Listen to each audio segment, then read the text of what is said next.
What if the maps of old, the histories you've learned, are missing some of the biggest players?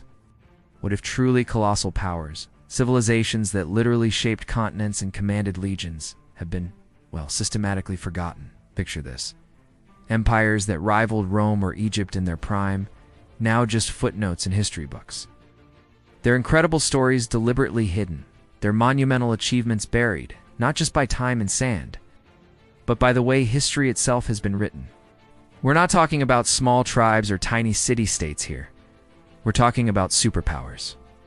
Powers that once had the world in their grip. Their innovations, their armies, their cultures dominated their times, only to be downplayed, misunderstood, or in some cases, seemingly erased from our collective memory. And you have to wonder, was this an accident?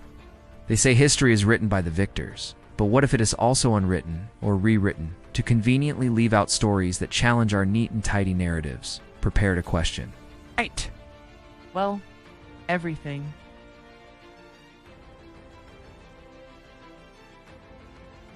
Tonight, we're launching an investigation, a journey deep into the shadows of the past.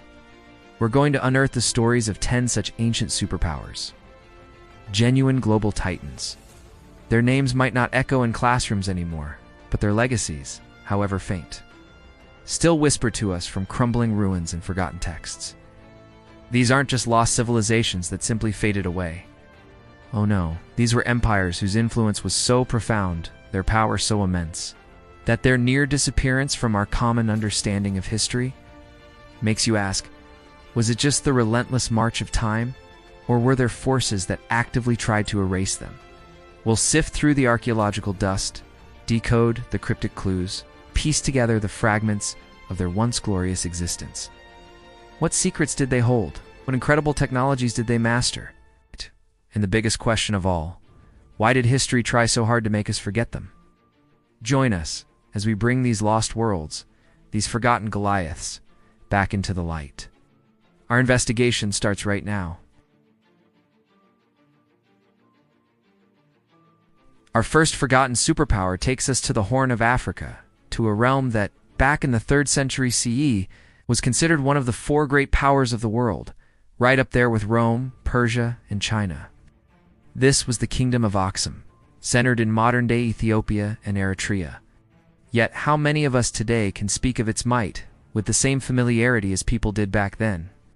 The real mystery of Aksum isn't just why it declined, but why its spotlight in history seems to have dimmed so much.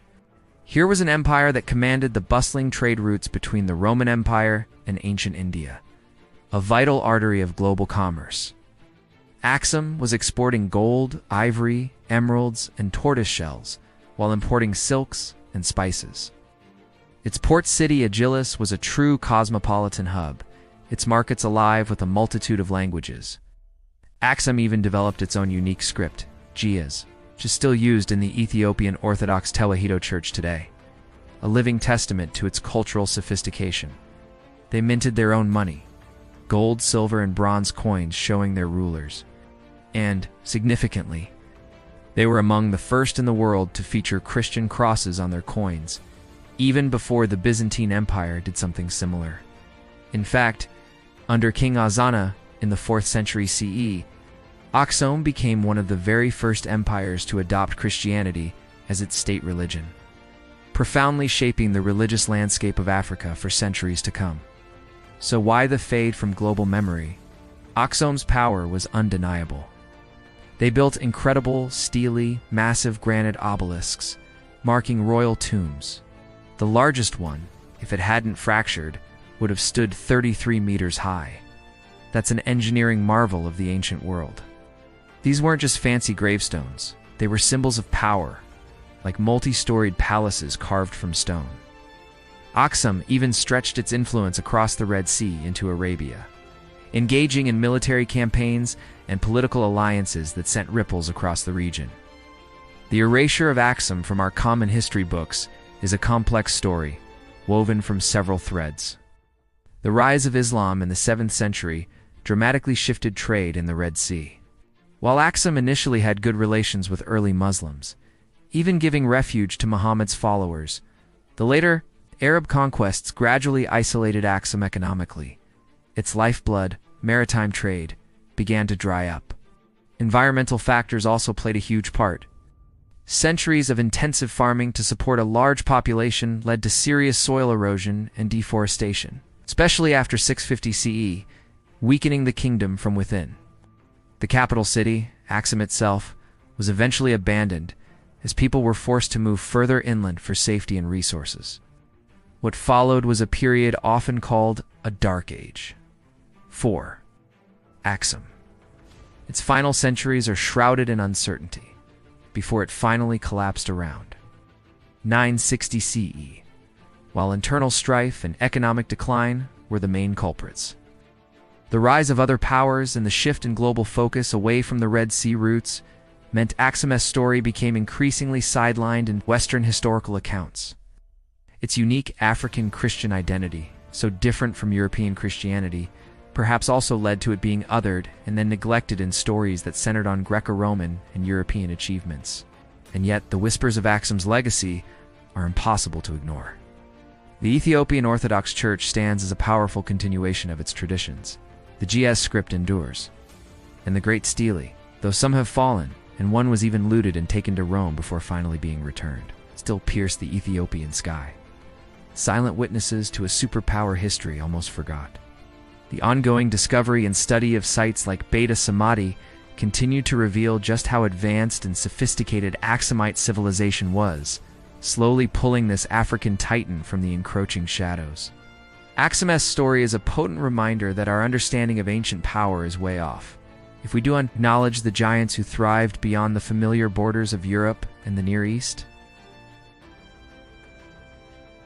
Now, imagine a civilization building pyramids and complex cities not just before the Inca or the Maya, but even before the famous pyramids of Giza were stabbing the Egyptian sky. Come with us to the arid coastal plains of Peru. Here, between 3000 and 1800 BCE, the Norte Chico civilization, also known as Caral Soup, rose as the America's very first urban society. This is a titan whose story completely rewrites our timelines of civilization. The enigma of Norte Chico is how it took such an unconventional path to becoming so complex. For decades, the very idea of such an early, sophisticated society in South America was doubted. Its monumental structures were often misidentified or just misunderstood. You see, standard markers of early civilizations, things like pottery, intricate art traditions, were noticeably absent in early Norte Chico sites. This led many to overlook or seriously underestimate what they'd achieved. How could a civilization build massive stone pyramids, complex irrigation systems, and large ceremonial plazas without these supposedly essential items? This deviation from the standard civilization checklist might be why it stayed in obscurity for so long in wider historical narratives. Yet the evidence is irrefutable. At sites like Caral, archaeologists have unearthed vast urban centers covering hundreds of acres. These feature monumental platform mounds, sunken circular plazas, and residential complexes. These weren't just random settlements. They showed deliberate planning and a sophisticated grasp of architecture and engineering. They built extensive irrigation canals, turning dry landscapes into productive agricultural zones, growing crops like cotton, beans, squash, and sweet potatoes. Their farming skill was foundational, laying the groundwork for all later Andean cultures. And incredibly, some of their irrigation techniques still inform modern Andean farming today. The erasure of Norte Chico, or maybe it's better to say its delayed recognition, can be pinned on a few things. Firstly, the lack of pottery in its earlier phases made it tough for archaeologists to date sites using the usual ceramic methods. Secondly, their society seems to have been less obviously hierarchical or militaristic than later Andean empires. They didn't leave behind grand royal tombs stuffed with gold or weapons that often grabbed public and scholarly attention. Their power, it seems, was rooted more in religious ideology, community labor, and the control of farming surpluses and trade networks that stretched from the coast to the highlands. Plus, early American archaeology often focused on the more visually spectacular and later civilizations like the Maya and Inca. The subtle grandeur of Norte Chico's earth and stone mounds needed a different kind of appreciation and much more intensive investigation to reveal its true scale and importance. The story of American prehistory was already being written when the full significance of Norte Chico began to emerge, forcing a major rewrite of established timelines, a process that's still going on. The whispers of Norte Chico's legacy are profound, even if who their direct descendants are remains a research question. They show an entirely independent path to urbanism and societal complexity, one that prioritized community projects and clever environmental adaptation. The quipu, that system of knotted strings used for record keeping, famously associated with the Inca, might have its origins or earliest developments in the Norte Chico period. That suggests a long continuity of Andean intellectual traditions. Their emphasis on large-scale ceremonial architecture points to a powerful and unifying religious system that could mobilize huge amounts of labor. The ongoing research at Carroll and other Norte Chico sites is continuously peeling back the layers of this ancient superpower. It wasn't erased by conquest in the dramatic way some empires were, but rather faded from view, overshadowed by its more showy successors, and, let's be honest, the biases of historical inquiry. The story of Norte Chico makes us broaden our definition of civilization and recognize the diverse paths humanity has taken to create complex societies. It's a stark reminder that some of the most foundational chapters in human history may still be waiting just beneath the surface, ready to rewrite what we thought we knew.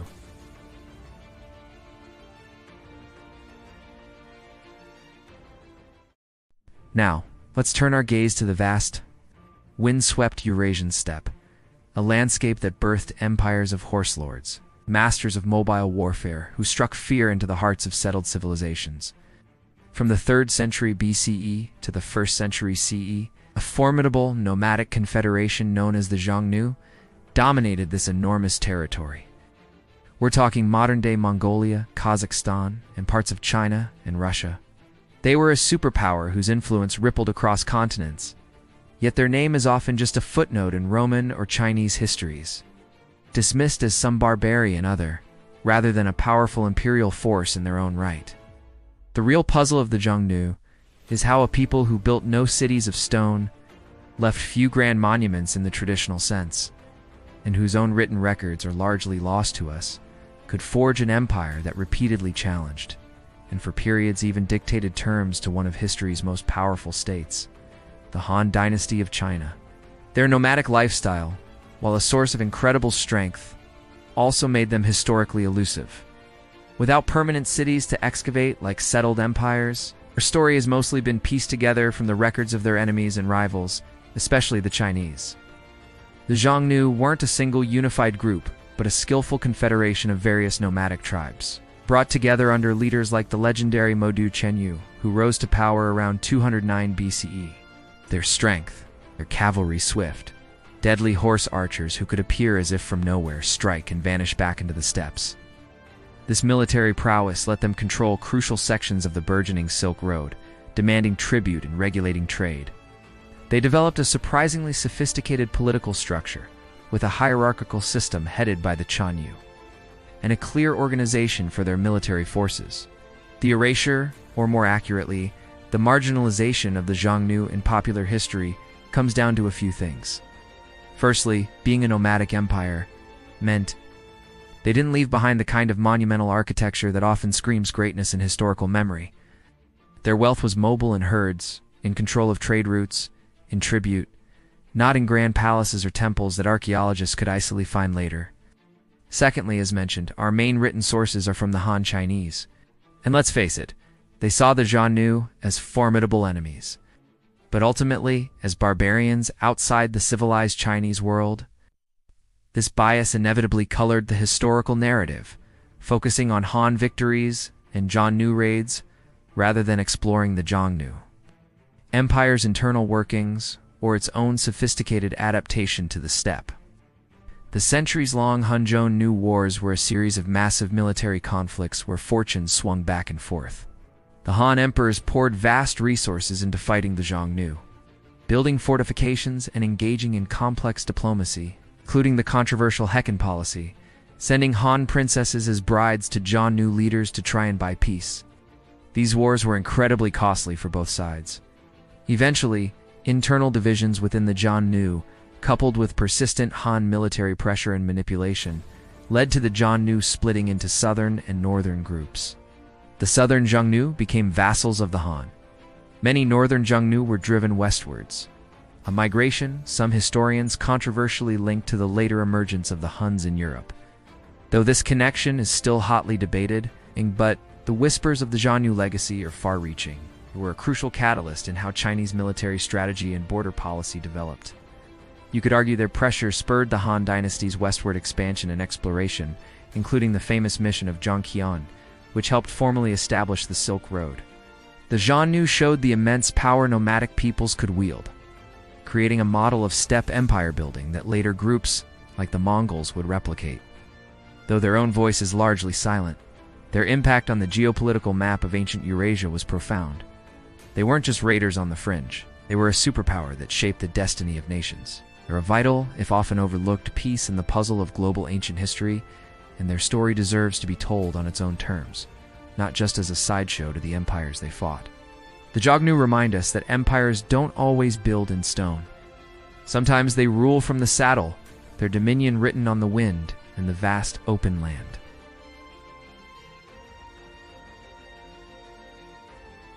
High up in the Andes, nestled on the southern shores of the sacred lake Titicaca, a civilization arose that would lay the spiritual and architectural groundwork for empires yet to come.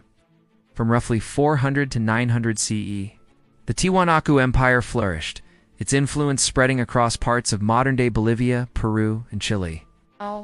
This was a highland superpower, masters of stone and water, whose vision of the cosmos and engineering skills remain deeply enigmatic. The puzzle of Tiwanaku has many pieces. How did they manage to support large populations and build monumental projects in the challenging high-altitude environment of the Altiplano, often over 12,000 feet above sea level? What was the true meaning behind their iconic, intricately carved stone monuments, most famously the Gateway of the Sun? And perhaps most perplexingly, why did this seemingly powerful and sophisticated civilization mysteriously decline and vanish around 900 CE, leaving its magnificent ceremonial centers to be reclaimed by the harsh Andean winds? Tiwanaku wasn't just a city.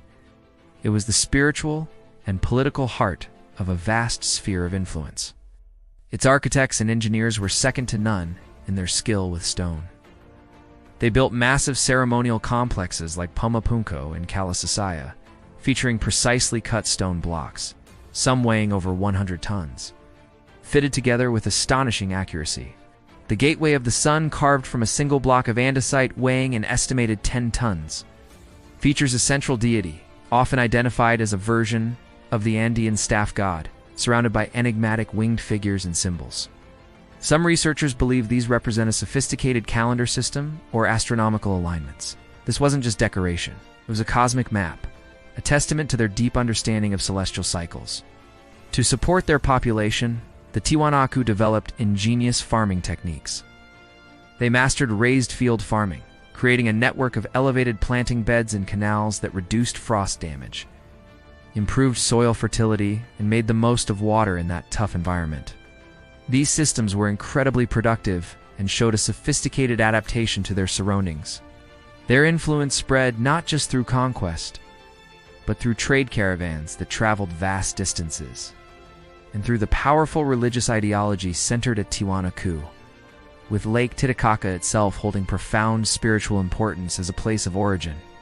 The erasure of Tiwanaku from the main historical narratives of ancient superpowers is partly because they didn't have a deciphered written language in the traditional sense. While their iconography is rich and complex, their story is told primarily through stone and artifact, which needs intensive archaeological interpretation.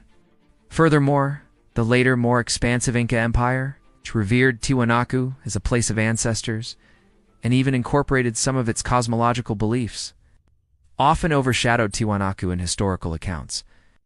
The Inca effectively became the face of Andean civilization for early European chroniclers, and the deeper, older roots of Tiwanaku took longer to be fully appreciated. The decline of Tiwanaku is a puzzle that still fascinates researchers.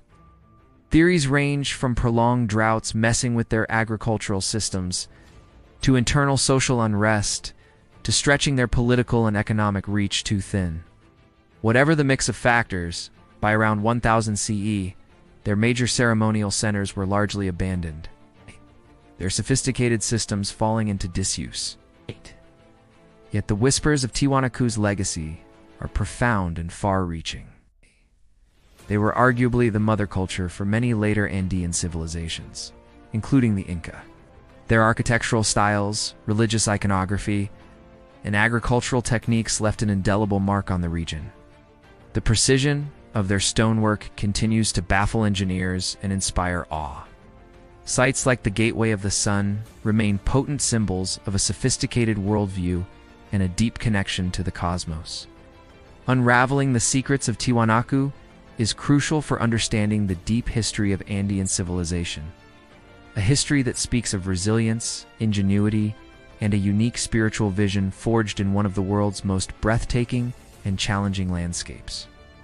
They were a superpower whose monuments whisper of a complex understanding of the universe, a world history tried to forget, but whose stones refused to be silent.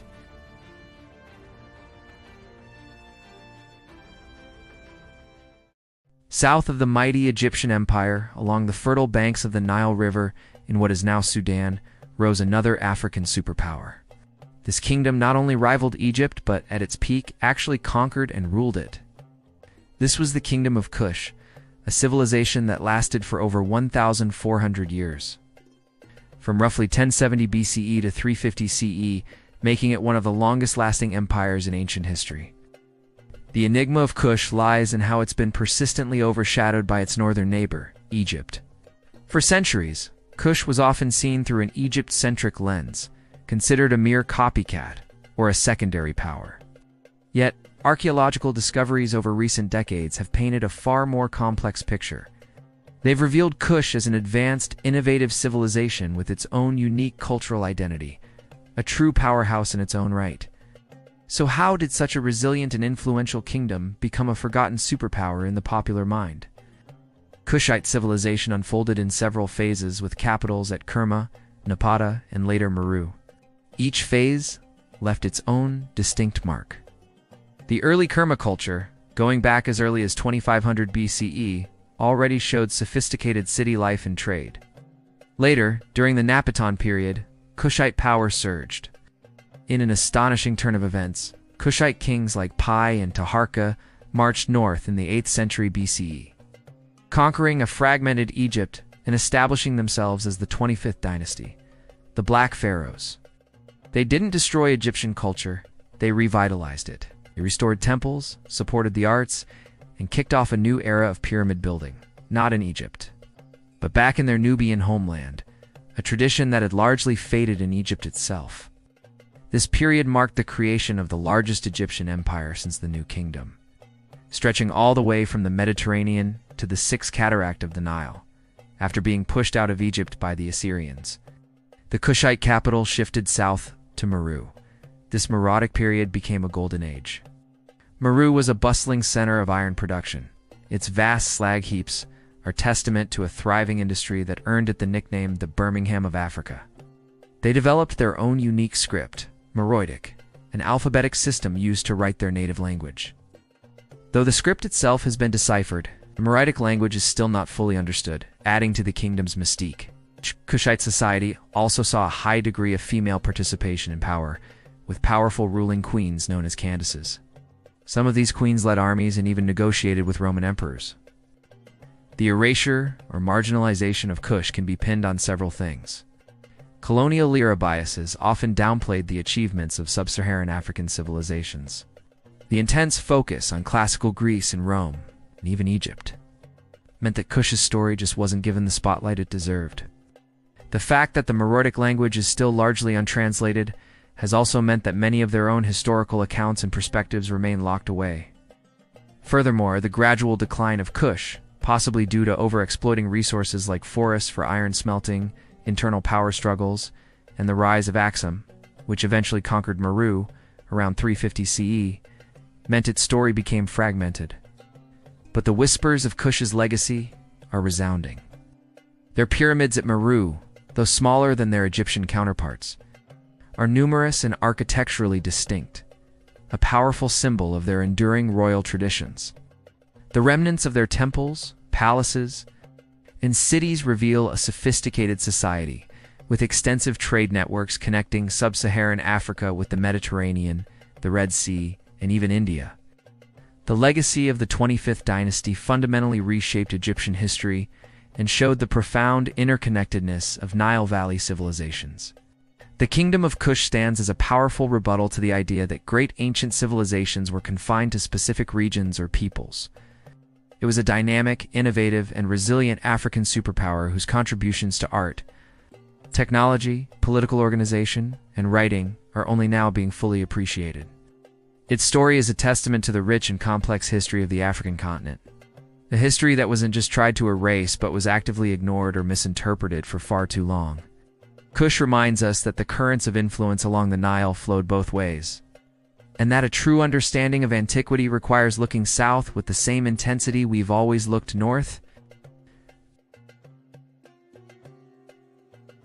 Let us journey now to the vast floodplains of the Indus River, in what is now Pakistan and northwest India.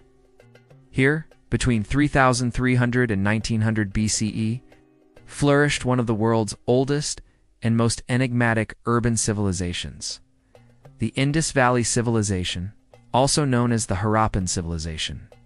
This was a Bronze Age superpower of immense scale, covering an area of over 1.25 million square kilometers. That is larger than ancient Egypt and Mesopotamia combined. Yet for a civilization of such staggering size and sophistication, its story remains hauntingly incomplete. Its script is undeciphered, its people's voices largely silent. The enigma of the Indus Valley Civilization is profound. How did a society with such advanced urban planning, featuring grid-patterned streets, sophisticated drainage and sanitation systems, and standardized weights and measures arise so early, and apparently so peacefully? What was their system of governance like? They seemingly lacked the flashy palaces and grand royal tombs that we see in many other ancient superpowers. And most crucially, why did this vast and complex civilization begin to decline and eventually fade away? Its magnificent cities were abandoned, its script falling into oblivion for millennia. The achievements of the Indus people were extraordinary. Cities like Mohenjo-daro and Harappa were marvels of urban engineering. Houses often multi-storied and built of baked brick, had private bathrooms and connections to a complex network of covered drains and sewers. That is a level of civic amenity not seen again in many parts of the world for thousands of years. They developed a system of standardized weights and measures, which points to a well-organized economy and extensive trade.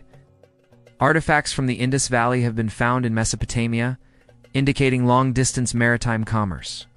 They had a sophisticated artistic tradition, producing intricate seals with animal motifs and human-like figures in distinctive pottery. And they developed a unique script, a collection of hundreds of symbols found on seals and pottery, which to this day remains undeciphered despite countless attempts. This inability to read their writings is perhaps the greatest barrier to fully understanding their worldview, their history, and the intricacies of their society.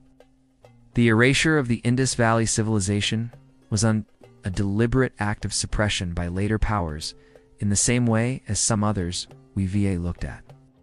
It was more of a slow fading from historical memory, compounded by several factors. Firstly, because the script is undeciphered, their own narratives, their kings' lists, their myths, their chronicles, are lost to us. We see them only through the lens of archaeology. Secondly, after its decline, its cities were gradually buried by silt and forgotten. When they were rediscovered in the 1920s, colonial archaeological focus was often on more classical or text-dated regions. The full scale and antiquity of the Indus civilization were initially underestimated. Why did it decline? That's still debated. Theories include climate change leading to shifts in monsoon patterns and the drying up of vital rivers like the Ghaggar Hakra, which once watered a significant portion of their territory. Environmental degradation due to deforestation and overfarming might have also played a role. Some evidence points to an increase in interpersonal violence and social unrest in the later stages, perhaps as resources dwindled. There's also evidence of migrations and a gradual shift in population centers. It seems likely that a combination of these factors, rather than one single catastrophic event, led to the deurbanization and eventual transformation of Indus society, yet the whispers of the Indus legacy are deeply embedded in the subsequent cultural fabric of the Indian subcontinent. Certain iconographic elements from Indus seals, like figures in meditative poses or depictions of sacred trees and animals, have echoes in later Hindu, Buddhist, and Jain traditions. Their advanced understanding of hydraulics and urban planning, though forgotten for a time, stands as a testament to their ingenuity.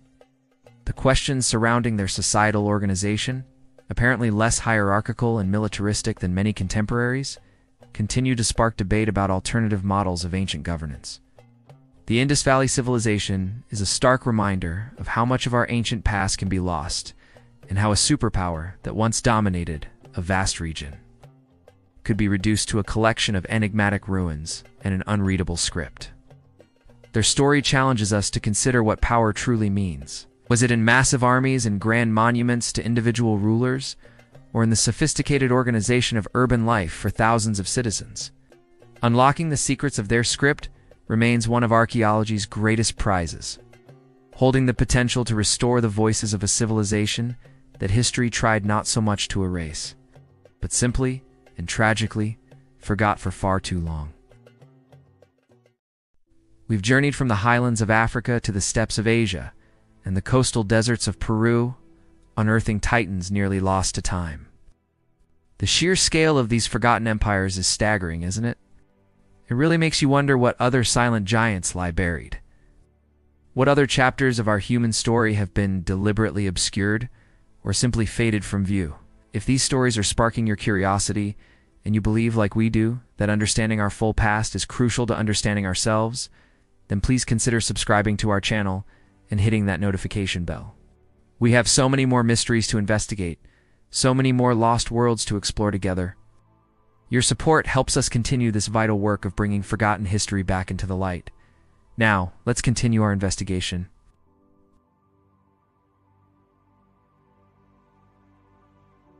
Our journey now takes us to the humid lowlands of the Gulf Coast of Mexico, the very cradle of Mesoamerican civilization.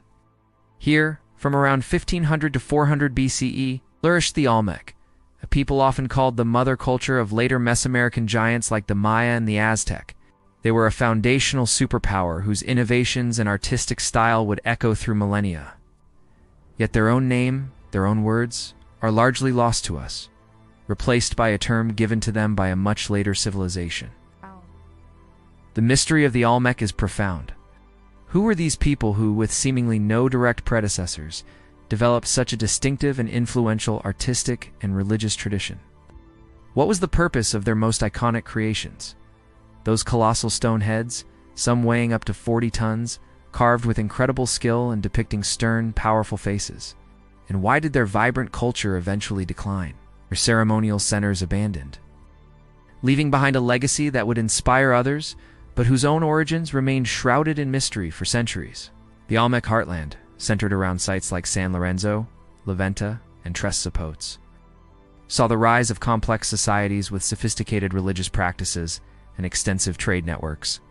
They were master carvers, not just of the colossal heads, but also of intricate jade figurines, ceremonial axes, and stelae.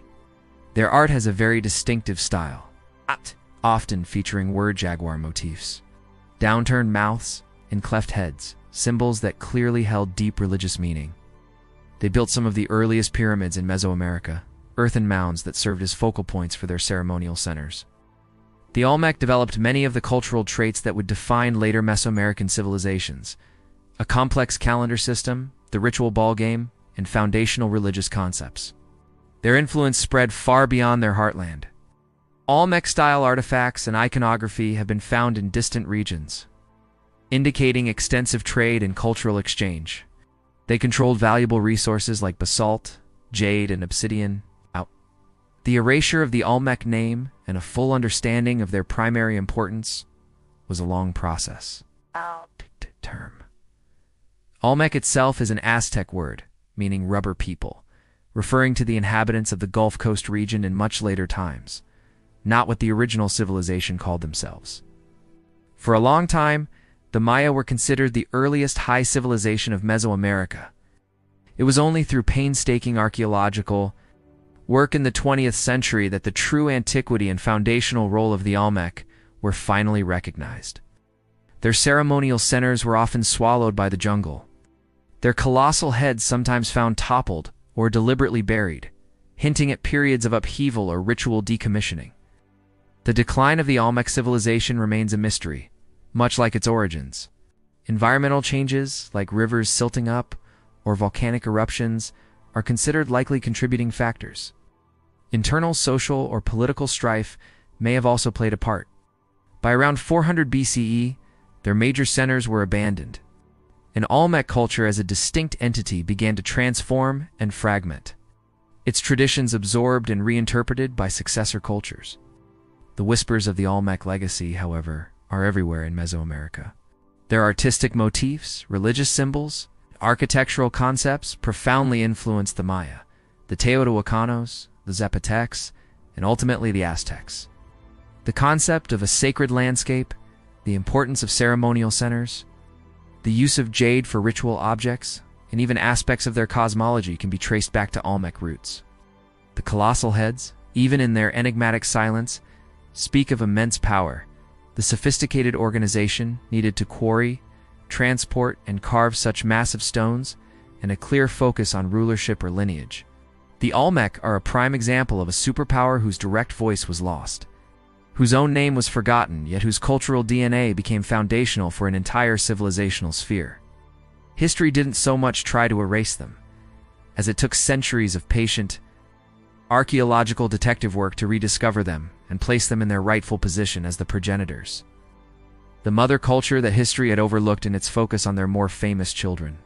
Their story underscores how important it is to look beneath the surface, beyond the known narratives, to find the true wellsprings of civilization. Our next lost superpower isn't an empire defined by sprawling surface territories, but by an astonishing mastery of subterranean engineering and sheer communal survival. Deep beneath the almost alien landscape of Cappadocia in modern-day Turkey lies Derinkuyu. This is an ancient, multi-leveled underground city that, at its peak between 500 and 1000 CE, could house an estimated 20,000 people, along with their livestock and provisions. This wasn't just a network of caves, it was a meticulously planned subterranean metropolis, a mind-boggling testament to human ingenuity and resilience in the face of constant threat. The enigma of Derinkuyu isn't just its sheer scale. It extends down as many as 18 levels, to depths of over 85 meters. It's also the mystery of its original builders and the full extent of its interconnected network. While it was heavily used and expanded by Byzantine Christians seeking refuge from Arab raids in the 7th to 11th centuries, and later from Mongol incursions, and Ottoman-era persecutions its deepest origins might stretch back much, much further, possibly to the Phrygians, or even the Hittites thousands of years prior. Why was such an extraordinary effort invested in burrowing downwards?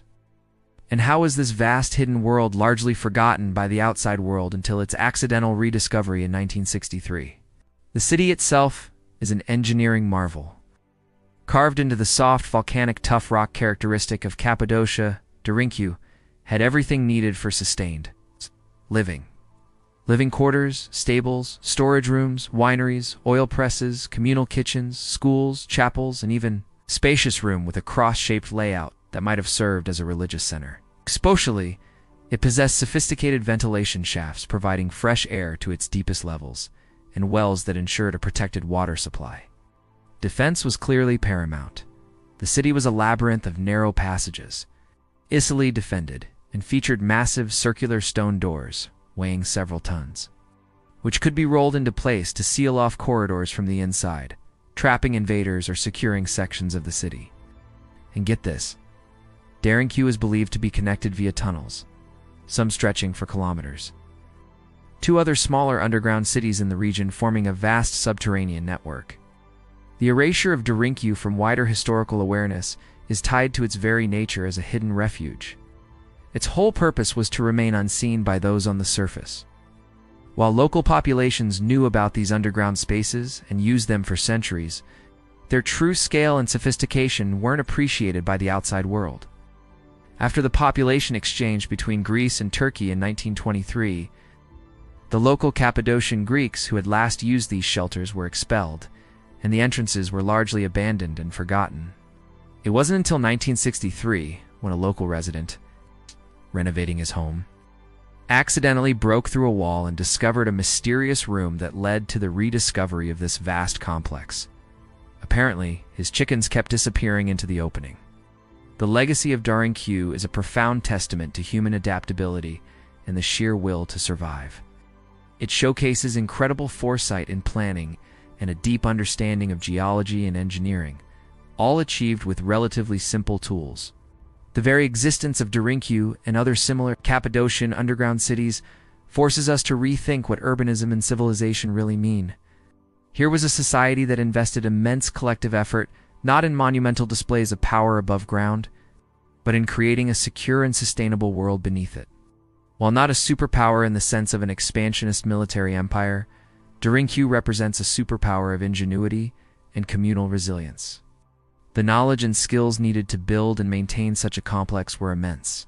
Its long period of obscurity and dramatic rediscovery highlight how easily even monumental human achievements can be lost to time if their context changes, or the communities that hold their memory are dispersed.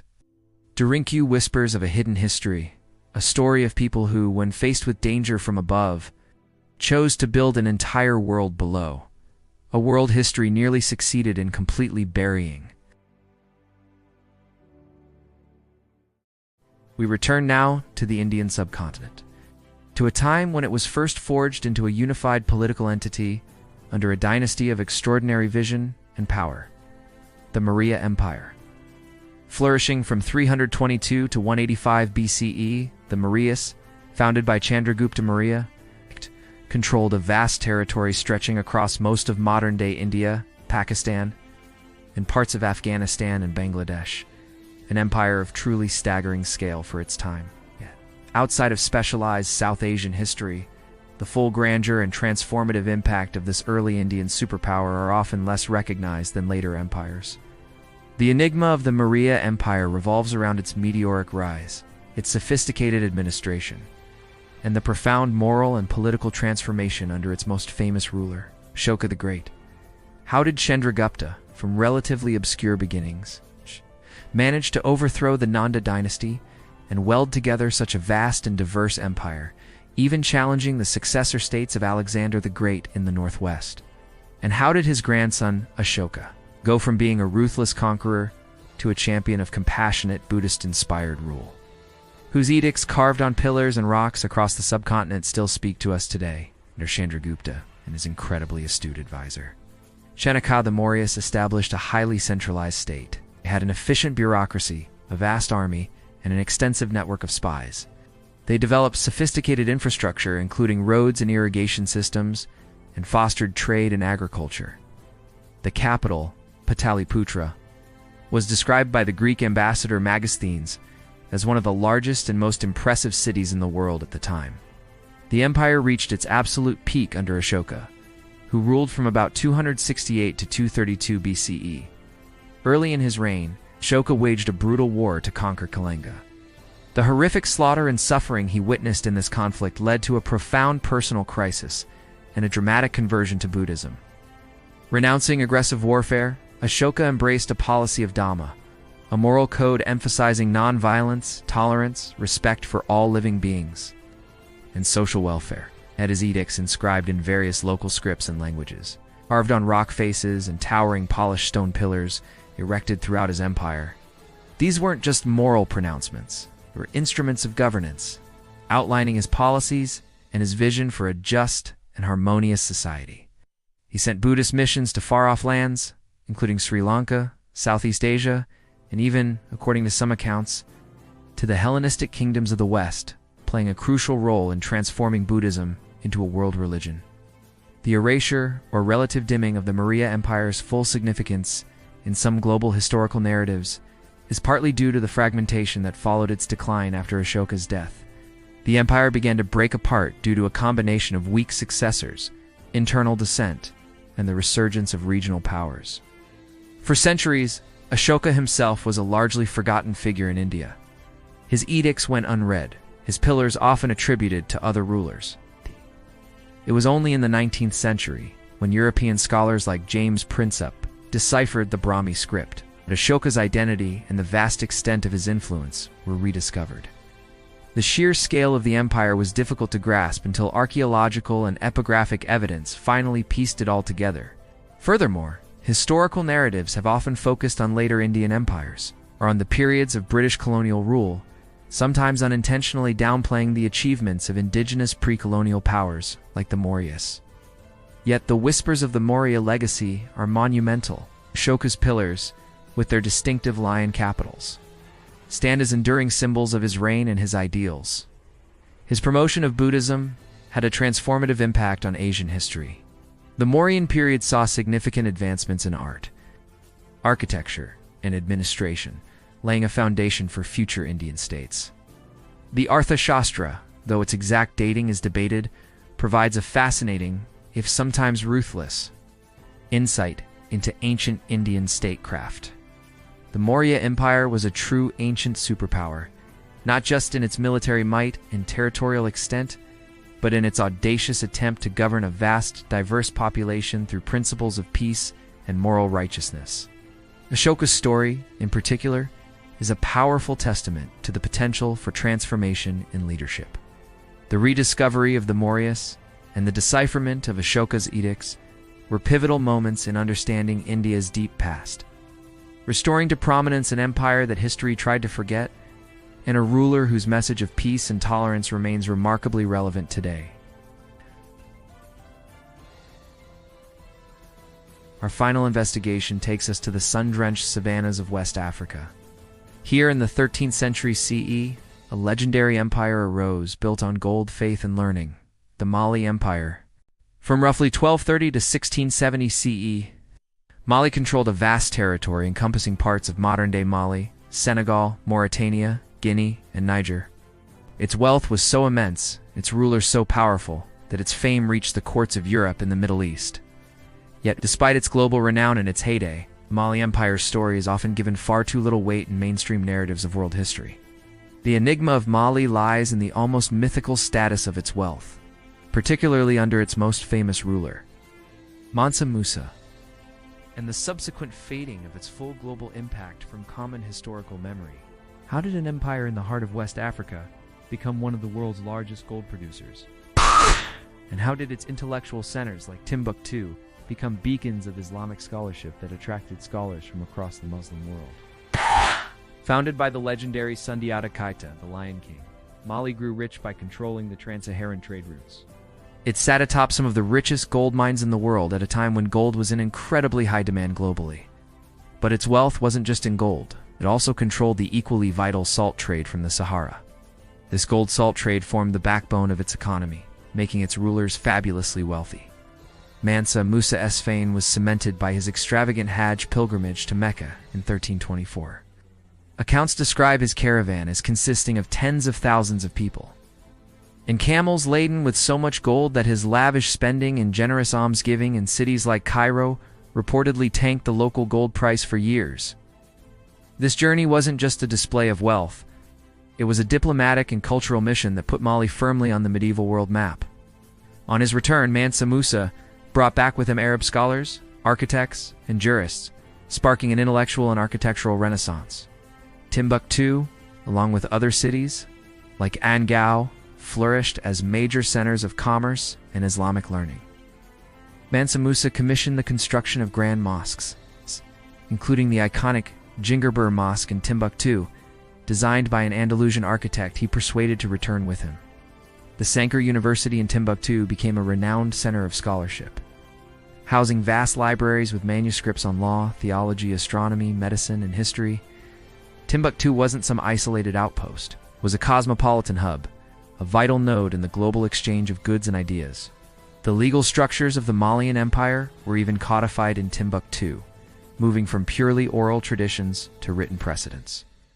So why the relative erasure or downplaying of Mali's superpower status in broader world history? Several factors played a part. Firstly, much of Mali's history was preserved through rich oral traditions, particularly by griots. While invaluable, these traditions weren't always given the same weight by early European historians who prioritized written documentary evidence. Secondly, the rise of the Atlantic slave trade and subsequent European colonialism in Africa led to a deliberate downplaying and, frankly, often racist dismissal of the achievements of pre-colonial African kingdoms. The narrative of Africa as a dark continent without history served colonial agendas and obscured the legacies of empires like Mali. Internal factors also led to Mali's eventual decline by the 17th century. Dynastic disputes, the rise of rival successor states like Songhai, and shifts in trade routes all contributed.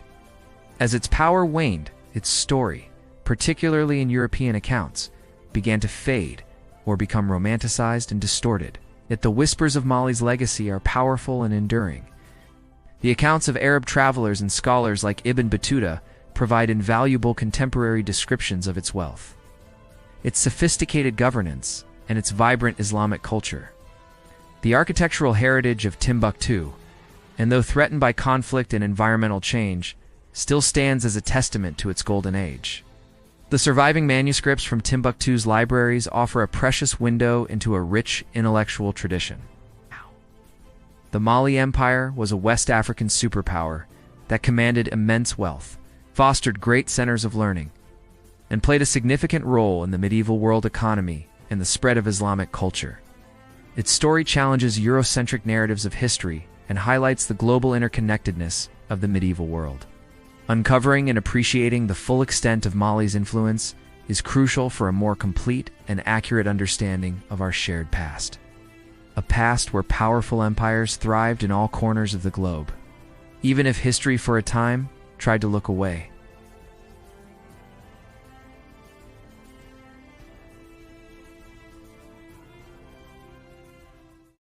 We've journeyed across continents and through millennia, unearthing just 10 of the ancient superpowers history tried to erase, or at the very least, whose monumental legacies have been allowed to dim in our popular understanding. From the towering stele of Axum to the incredible subterranean ingenuity of Derinku. From the forgotten pyramids of Nort Chico to the golden courts of Mali, each of these titans tells a story of incredible human achievement, resilience, and innovation.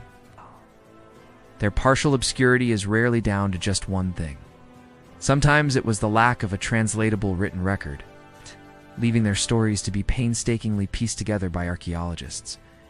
Sometimes it was the rise of new powers, the shifting of trade routes, or environmental catastrophe that led to their decline. Their narratives then overshadowed or absorbed by those who came after. And yes, sometimes the biases of later historians, the agendas of conquering nations, or the sheer focus on a few classical civilizations led to these equally significant players on the world stage being pushed to the margins. What this investigation really shows is that our understanding of antiquity is far from complete.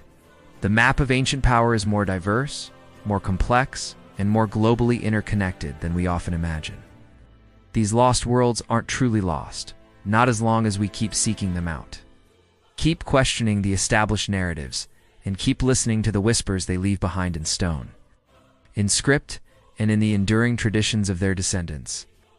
The shadows of history are deep, no doubt about it, but they are not impenetrable. The stories of these forgotten empires remind us that greatness can arise in any corner of the globe, and that our collective human story is a tapestry woven with far more threads than we commonly acknowledge. What other titans lie waiting to be rediscovered? What other truths about our past are still yearning to be brought into the light? The investigation, in many ways, has only just begun.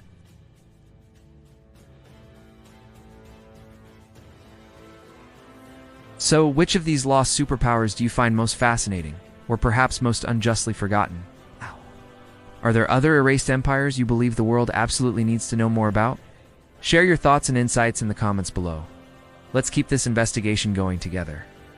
If you found this journey into the forgotten corners of history as compelling as we did, please give this video a thumbs up, and forget to subscribe and click that notification bell for more deep dives into the mysteries of our past.